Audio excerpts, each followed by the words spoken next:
Okay, so in this activity we've been given a topology, so you might be given a slightly different one, but the sort of activity set out is the same. So in this instance we've just got two networks split up as a college, so it looks like we've got different classrooms. So pretty standard small network activity that you might see in industry. We've got switches on there. We've got a couple of four student PCs to configure as well. So the activity, like I say, you might have a slightly different topology, but the sort of configuration and scenario doesn't change. So we need to set the passwords on the router and one of the switches. We need to encrypt all plain text passwords. We need to configure an appropriate banner. We need to configure Ipv4 and Ipv6 addressing on the switch, and Ipv4 and Ipv6 addressing on the router. We need to save configurations and verify connections between the devices. Okay, so what I've done, just sort of in the background, is I've copied this addressing table into a spreadsheet just to make it easier, and I've sort of populated the IP addresses, both Ipv4 and Ipv6 for the activity. So as you can see, we've got two networks. We've got /24, so we can only deal with the final octet or the furthest right number when we're adding hosts, and the other three octets are network addresses. So you'll notice that the left network address is .20, whereas this is .30, so they're two different networks. I've also populated the Ipv6 addresses accordingly with the network that they're on. So commonly where people may fall down is they may have an incorrect configuration, so they may put a .20, for example, network configuration on the right hand side. So all of these Ipv4s on the left, so the class A and student 1 and student 2 will need to start with, the IP address will need to start with 128.107.20, and then the right hand side will need to start with 128.107.30. And it's the same for the Ipv6. We need to start the left hand side devices with 2001 db8.a, and then on the right hand side 2001 db8.b. So as you can see, that's the sort of addressing scheme that I've made there. Now for one comparison there, we've got an Ipv6 link local address there. So the fe80.1 is a link local address, so that's going to be configured on the router, which is essential for neighbour discovery. So this can sometimes get confusing when looking at Ipv6 because there isn't an equivalent scenario when dealing with Ipv4. But essentially, the link local address that we're using makes it easier for administrators, and it will use that address plus the MAC address to basically assign that as a default gateway, and each host will see that router, that fe80.1 as its next hop. So again, it's essential for neighbour discovery, which is key for Ipv6. So you'll notice when I do the activity that I'm putting that in on both interfaces on the router for this activity. Okay, so let's talk and I'll make a start. So I'll just close that down. Okay, so first of all, we go into get into the router itself. So if we go to CLI and then enter. Okay, so enable and then configure terminal, and then we want to change the host name. That was the first activity, so we'll call that college, which is what it's called in the diagram. And that was, you'll notice that the name has changed now from router to college on the left hand side. So the next one was password. So our first password was class, enable secret class, and then line console 0. And then our second password was Cisco, remember. I may have got them the wrong way around, but again, for these activities, it's hopefully showing you how it works. And then we want line 0/15.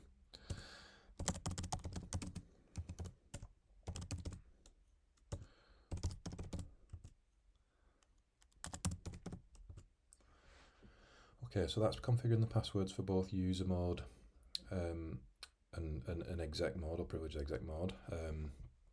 So now we want to encrypt those plain text passwords. So the command for that is service password -encryption.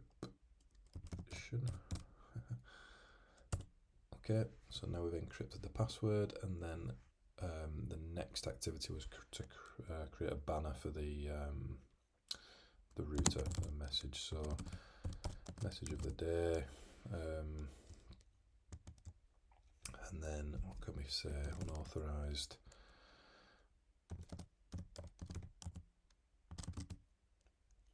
access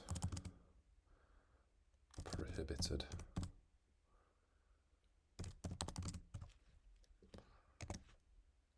And again, you can basically put whatever message you want there, as long as it's something sort of sensible. Okay, so we've configured the password, we've configured the banner message, we've encrypted the password. We just need to configure the IP addresses. So again, if I look at my IP address scheme, I'm going to configure the IPv4 and IPv6 for this G0/0 interface first. So if I go interface G0/0, and then again, if you're writing out in full, it could be an interface gigabit Ethernet 0/0, but we'll just keep it short. Save our typing, and it was 128.107.20.1, and then we need the subnet mask, which is related to the /24. So we're using 24 bits, and then that's our IPv4 address. So we need our IPv6 now. We want 2001 DB8 -A -1/64. Okay. Just missed something out there. Missed actually the word address. Focusing too much on the actual IP number. Let's see if it likes that. Okay, that's better. Okay, and then, like I sort of discussed in the middle, the entry bit of the video, we want the link local address as well. So we want FE80-1, and then link local. Okay, and then we sort of want to point it to the switch or the device that it's coming from. So I'll give it a description. So it's going to be that first switch, that class A. So it's telling it which is it sort of linked to. Okay, so like I say, that device, that switch now knows that router is its next hop now, by giving it that link local address. So again, it's giving it it's saving time for administrators, where the device is now not constantly looking for that address on the network. It knows where it is. Okay, so that's that port open. So we'll go to the next one. So the one on the right hand side. So notice that now that one's changed green. That link has turned green. So that's a good start. So we're going interface and then it could be gigabit Ethernet 0/1, but we'll just shorthand it for now. And then IP address 128.107, so .30 this time, not .20. And then again the subnet mask. And then again IP version 6, 2001. Again, I keep missing that address out.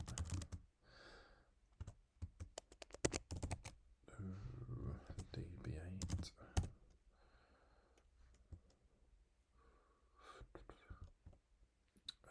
That should be.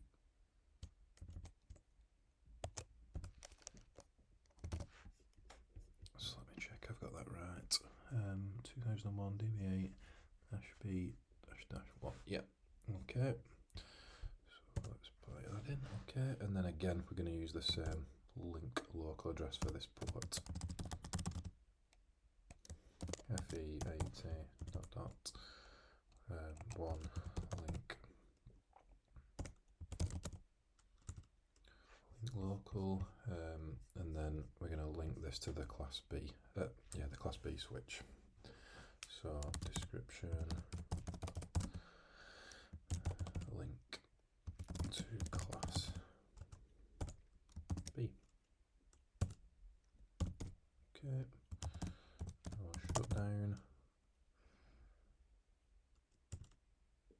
Okay, so that's opening that port, and then we can exit, and then IPv6 cast routing. Oops. Okay. And then finally, we need to make sure that we copy the running configuration to the startup configuration. So again, a step which is often missed, and then basically all of our work would be erased if we powered this router down or we had a power cut. So we need to make sure, if you had a destination, you could select the file type here if you wanted to put it on a pen drive or something, but for now we'll keep it stored in the NVRAM of the router, and then that's the router configured. Okay, so the next step was to configure a switch. Now I think it said that one of the switches were going to be locked, so we can only configure switch B. So again, we'll go into the command CLI, and then enable configure terminal, and then we want to change the host name as the first step, class B, and then banner was the next step, I believe. MOTD, can we call it no unauthorized access. Give it an exclamation mark just so people know we're serious. Okay, so again, let's give it the passwords that it was requested. So class. Again, I might have got these the wrong way around. Password Cisco, login, and line TY04 for this one. Password Cisco.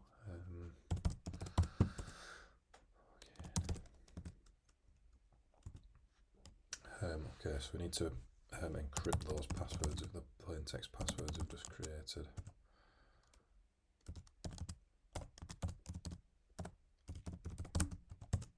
Okay, Okay, so it asked us about the VLANs for this one. So if we're going to use we're going to configure the VLAN rather than one of the actual port numbers.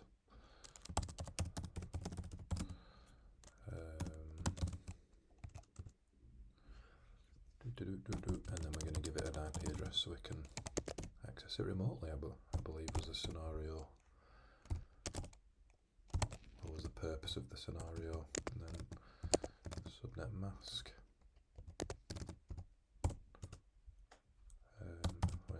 By default, port is locked, so let's open it.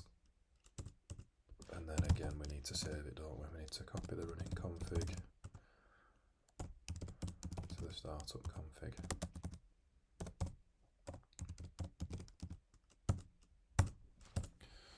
Okay, I think, yep.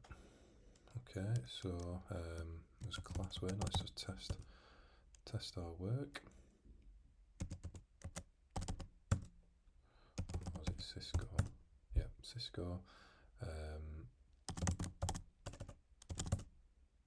then it was class. Yep, okay, so we're working. So our passwords have worked successfully. So we've got some configuration done now. So we just need to check our PCs. So if we go into desktop and then we go into IP configuration, we've got nothing there. So for the first one, PC1, we want these two numbers here. So I'm going to copy and paste these because it's easier. Oh, we've already got the they've put them in kindly for us there. We just need the actual default gateway, which was .1. So yeah, default gateway is here, and the address of the router on that network. So we need the IPv6 number. So let's copy that one, and then let's take the 64 off and put it here. And then fortunately it's give us the link local address there. We'll put the default gateway on there. Okay, so that should be student 1 sorted.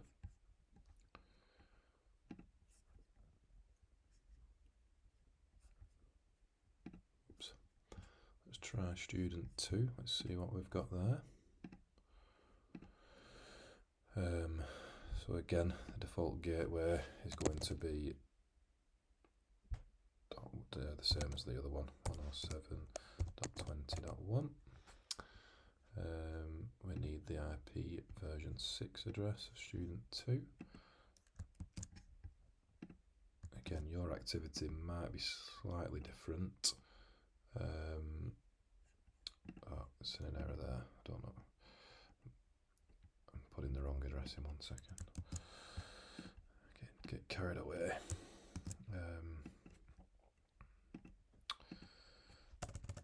I want the 64 there. And then default gateway, again the same. So in your own Ipv4 configuration, you could use different numbers at the end here, so the 30 could be slightly different. I'm just trying to keep them as pretty straightforward as I can, really, just so I can remember them best I can. So that should be student 2 sorted. So we just need student 3 and student 4. So let's see what we've got for student 3. Okay, so we're going to need the default gateway for this one, which would be 30.1. So 128.107.30.1. Okay, and then the IPv6 address for student 3.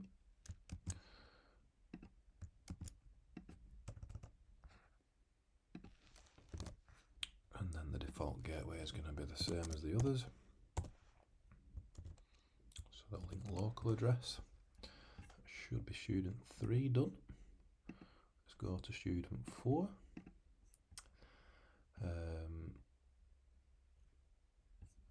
Again, they've put some crazy numbers in here, so this is all wrong. So maybe they did that on purpose. So I need to change this one. What did I have for 4? 30. Okay, it's just telling us it doesn't like that, but we know. Does it let me click on it?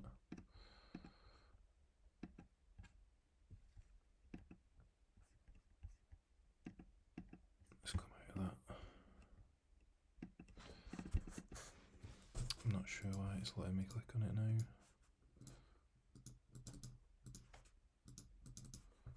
Ooh.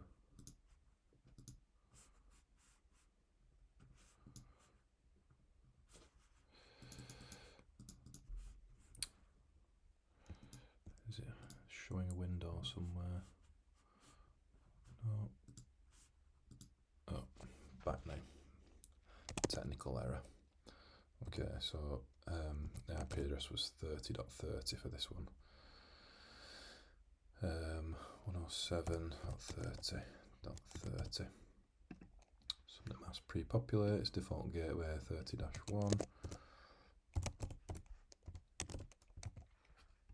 And then the IP version 6 address.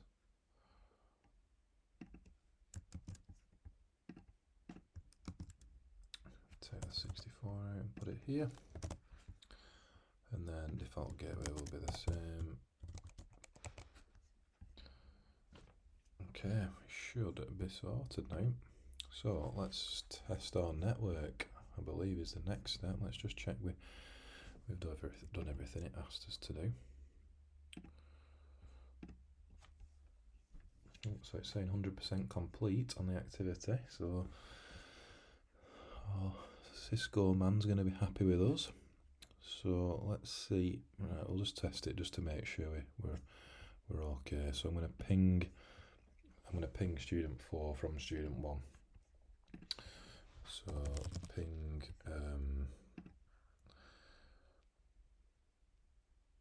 128.107.30-30. 128.107.30.30.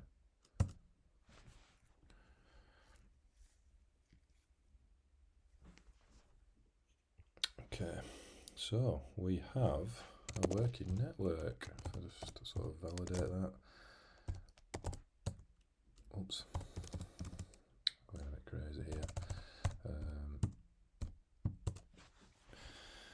Okay, so yeah, student 1 on network on the left hand side network can communicate with student 4 on the right hand side.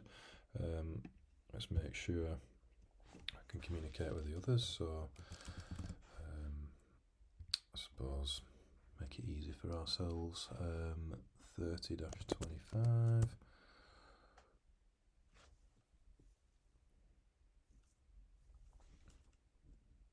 Yeah. Okay, so it's just timing out on the first one because it's the first path it's going through. So if we did it again, you'll get a reply for all 4. Yeah, so we can communicate from one side to the other. Let's try the IP version 6 ones. See if we configured that correctly, because that's always a worry.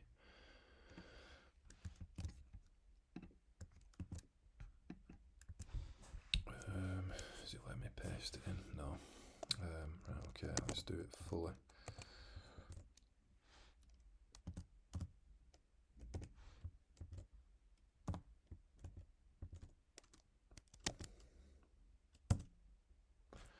Okay, straight in the action for the IP version 6. So yeah, I'm happy with that. We've done it. So our network manager, or whoever set us this task at the beginning, should be very happy with our progress.